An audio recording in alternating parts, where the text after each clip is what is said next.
ನಮಸ್ಕಾರ.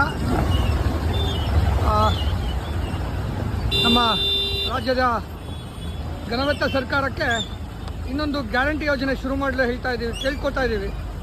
ದಯಮಾಡಿ ವಾಹನ ಬಳಕೆದಾರರ ಮಾಸಿಕ ಪಿಂಚಣಿ ಯೋಜನೆ ಅಂತ ಹೇಳ್ಬಿಟ್ಟು ಶುರು ಮಾಡಿ ಮಾನ್ಯ ಘನವೆತ್ತ ಮುಖ್ಯಮಂತ್ರಿಗಳೇ ಹಾಗೂ ಉಪಮುಖ್ಯಮಂತ್ರಿಗಳೇ, ಯಾಕಂದರೆ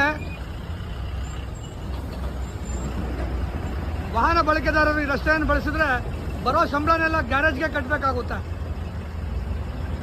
I urge and request the Honorable CM of Karnataka and Deputy CM to start a monthly scheme, a guarantee scheme where the vehicle owners are compensated. ಬರೋ ಸಂಬಳನೆಲ್ಲ ಗ್ಯಾರೇಜ್ಗಳಿಗೆ ಕಟ್ಟಬೇಕು. ದೊಮ್ಮಸಂದ್ರ ಸರ್ಕಲ್, ಆನೇಕಲ್ ತಾಲೂಕು. ನಮ್ಮ ಶಾಸಕರು ಬಿಡಿ, ಅವ್ರು ಕಣ್ಮರೆ ಆಗಿದ್ದಾರೆ.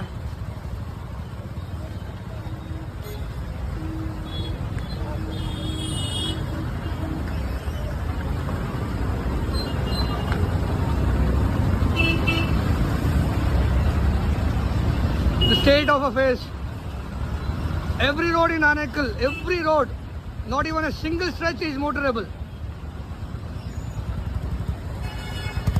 PWD ಬಿಡಿ, PWD ಇಲಾಖೆ ದಯವಿಟ್ಟು ಮುಚ್ಚಿಬಿಡಿ.